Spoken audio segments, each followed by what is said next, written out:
시청자 여러분 안녕하셨습니까? 주님과 함께 5분 묵상의 시간을 갖겠습니다.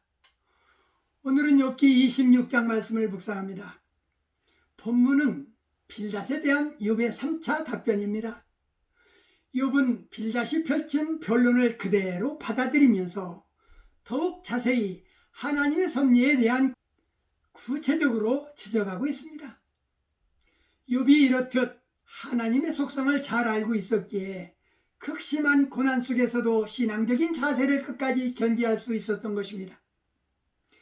일회성을 열거함으로써 오히려 역설적으로 변론을 제시하고 있는 것인데, 욥은 하나님의 권능과 위엄이 온 우주에 가득 차 있음을 찬양하고 하늘과 땅의 모든 것을 창조하신 사역에 대해서 경의를 표함으로 하나님의 권능을, 창조주 하나님의 크신 권능과 위엄을 설명하고 있습니다. 하나님께서 무한한 지혜로서 음부의 세계와 이 땅의 세계와 하늘의 세계를 지으신 사실을 찬양하고 있습니다. 빌닷이 한 이야기를 듣고 욥은 또 이렇게 대답합니다. 내가 힘없는 자를 잘 도왔고 기력 없는 사람을 참 잘 구원하였고 지혜 없는 자를 잘 가르쳤고 큰 지식을 잘 나타냈지만 내가 누구를 향하여 말을 내었는가? 네 신이 내게서 나왔는가? 하나님 앞에는 음부도 드러나며 멸망의 웅덩이도 가림이 없음이라. 그는 북편 하늘을 허공에 펴시며 땅을 공간에 배에 다시며 물을 빽빽한 구름에 싸시니 그 밑에 구름이 찢어지지 아니하느니라. 그는 자기의 보좌를 가리우시고 자기 구름으로 그 위에 펴시며 수면의 경계를 정하셨으되 빛과 어둠이 지경까지 한장을 세우셨느니라. 그가 꾸짖으신즉 하늘 기둥이 떨며 돌리느니라. 그는 권능으로 바다를 후용케 하시며 지혜로 라합을 쳐서 파하시며 그 신으로 하늘을 단장하고 손으로 날랜 뱀을 찌르니 이런 것은 그 행사의 시작이쯤이요 우리가 그에게 대하여 들은 것도 심히 세미한 소리뿐이로다. 그 큰 능력에 우리야 누가 능히 측량하랴. 욥은 자신에게 닥친 시련이 하나님으로부터 비롯된 것임을 알았습니다.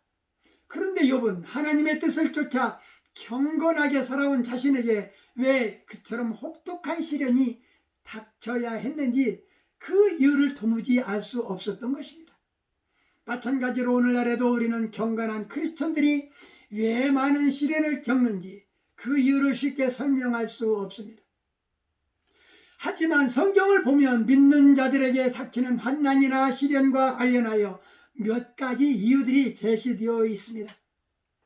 야고보는 신앙의 시련은 무엇보다도 인내심을 길러준다고 가르쳐 주었고, 베드로는 시련은 신앙의 순수성을 드러내준다고 가르쳤습니다. 욥도 나름대로 시련의 의미를 정리했습니다. 욥은 시험이 우리의 삶에서 불순물들을 제거해 준다고 말합니다. 그렇다면 욥이 실제적으로 시련을 겪은 원인은 무엇이었을까 생각할 때에 욥기서의 첫 시작은 하나님께서 욥을 부쩍 자랑스러워 하셨기 때문이라고 말해주고 있습니다. 내가 내 종 욥을 주하여 보았느냐?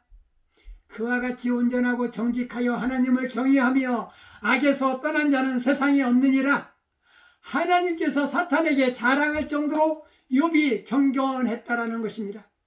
그것이 그에게 시련이 닥친 실제적인 이유였습니다. 이처럼 하나님께서 우리를 사랑하신다는 이유 말고는 우리가 시련을 겪을 이유가 없다라 할 것입니다.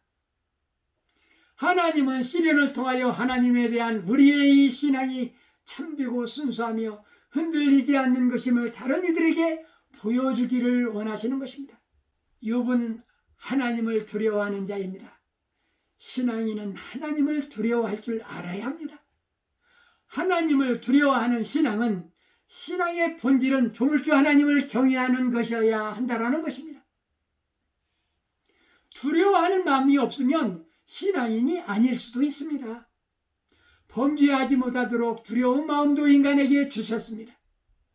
신앙이라 함은 하나님을 경외하는 것이며 하나님을 두려워할 줄 모르면 신앙의 길에서 멀어진다라는 사실을 저나 시청자 여러분들은 잊지 않도록 해야 할 것입니다.